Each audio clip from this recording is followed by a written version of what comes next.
विद्या भारती विद्यालय आदर्श शिक्षण समिति बाड़मेर इस शिक्षण कार्य में आपका हार्दिक स्वागत अभिनंदन। कक्षा सप्तमी विषय विज्ञान पाठ क्रमांक 5 अम्ल क्षार भाग 1 में हम अम्ल एवं क्षार के बारे में अध्ययन करेंगे। हम अपने दैनिक जीवन में नींबू, इमली, नमक, शक्कर और सिरके जैसे अनेक पदार्थों का उपयोग करते हैं। इन सब का स्वाद एक समान नहीं होता।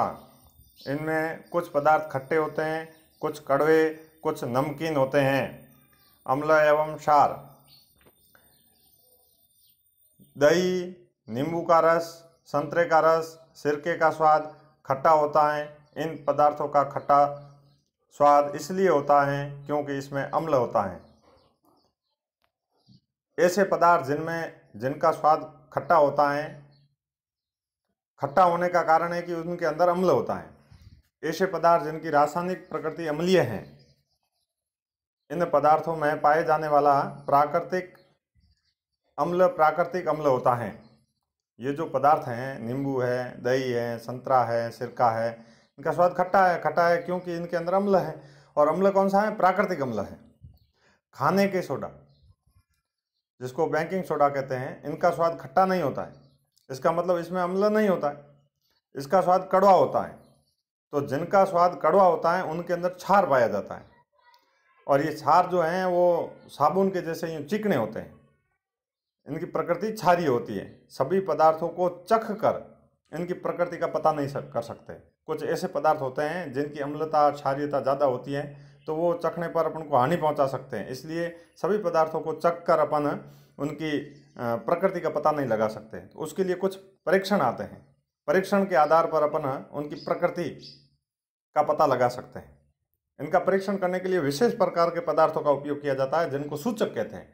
सूचक क्या है? सूचक पदार्थ की प्रकृति है ना, ये अम्लीय है या क्षारीय है, उसका पता लगाने के लिए जो पदार्थ उपयोग किए जाते हैं उनको सूचक कहते हैं। कोई भी पदार्थ अम्ल है या क्षार है, उसकी प्रकृति का पता लगाना। तो पता लगाने के लिए जिन पदार्थों का उपयोग किया जाता है उन पदार्थों को सूचक कहते हैं।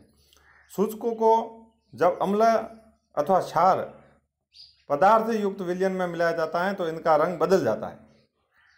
हल्दी है, लिटमस है, गुड़हल की पंखुड़ियाँ, ये सभी सूचक हैं।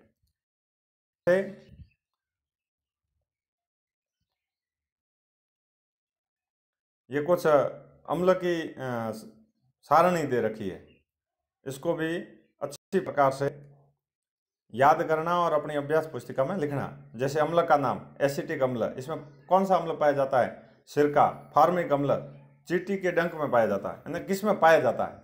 अम्ल का नाम तो एसिटिक अम्ल, किस में पाया जाता है? तो सिरका में पाया जाता है। पदार्थ का नाम है सिरका, अम्ल का नाम है एसिटिक अम्ल। इस प्रकार से फार्मिक अम्ल है, साइट्रिक अम्ल है, और नीचे कुछ क्षार दे रखे, कैल्शियम हाइड्रोक्साइड है, ये चूने में पाया जाता है। इस प्रकार से इस पूरी सारणी को अभ्यास पुस्तिका के अंदर लिखना और याद करना। हमारे आसपास के प्राकृतिक सूचक लिटमस जो होते हैं, ये भी एक प्राकृतिक सूचक है। और इन लिटमस के द्वारा पदार्थ की में उपस्थित अम्ल है या क्षार है, इसका पता लगाया जा सकता है। एक प्राकृतिक रंजक, सबसे सामान्य रूप से उपयोग किए जाने वाला प्राकृतिक सूचक लिटमस है। इसे लाइकेनों से प्राप्त किया जाता है। आसुत जल में इसका रंग वार्म होता है। जब इसे अम्लीय विलयन में मिलाया जाता है तो ये लाल हो जाता है, और जब क्षारीय विलयन में मिलाया जाता है तो ये नीला हो जाता है। यह विलयन के रूप में या कागज़ की पट्टियों के रूप में उपलब्ध होता है। इसे लिटमस पत्र कहते हैं। सामान्यतः ये लाल और नीले लिटमस पत्र में उपलब्ध होता है। इस प्रकार की ये जो पट्टियाँ हैं, ऐसी ये पट्टियाँ होती हैं। शैवाल लाइकेन के बने होते हैं, लाल और नीले इस प्रकार की पट्टियाँ होती हैं।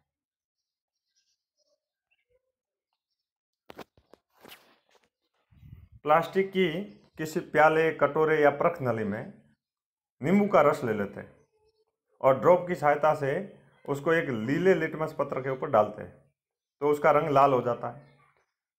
जब नीले लिटमस पत्र का लाल रंग हो रहा है, इसका मतलब उसके अंदर अम्लीय है, तो नींबू में अम्ल होता है। लाल लिटमस पत्र का नीला होना पदार्थ की क्षारीय प्रकृति को दर्शाता है। लाल लिटमस था, नीला हो गया तो पदार्थ के अंदर क्षार है, और नीला लिटमस पत्र लाल हो गया तो पदार्थ के अंदर अम्ल है। एच विलियन जो लाल नीले लिटमस पत्र में रंग में परिवर्तन नहीं करते, उनको उदासीन कहते हैं। कुछ ऐसे पदार्थ होते हैं उनका लाल लिटमस पत्र में डालें तो भी कोई रंग परिवर्तन नहीं होगा, नीले लिटमस पत्र पर डालेंगे तो भी कोई रंग परिवर्तन नहीं होगा। इसका मतलब उनकी प्रकृति है वो उदासीन है। हल्दी है, हल्दी एक प्राकृतिक सूचक है। हल्दी से भी अम्लीय और क्षार का पता लगाया जा सकता है। एक चम्मच हल्दी का पाउडर लेते हैं, उसमें थोड़ा सा जल मिलाकर एक पेस्ट बना देते हैं और उसको सुखा देते हैं। सुखाने के बाद में उसकी जो पत्तियां बनती है उसको काट लेते हैं। वो एक प्रकार की जैसे लिटमस पत्र में पत्तियां थी इस प्रकार की, और वो पट्टियां तैयार हो जाएगी,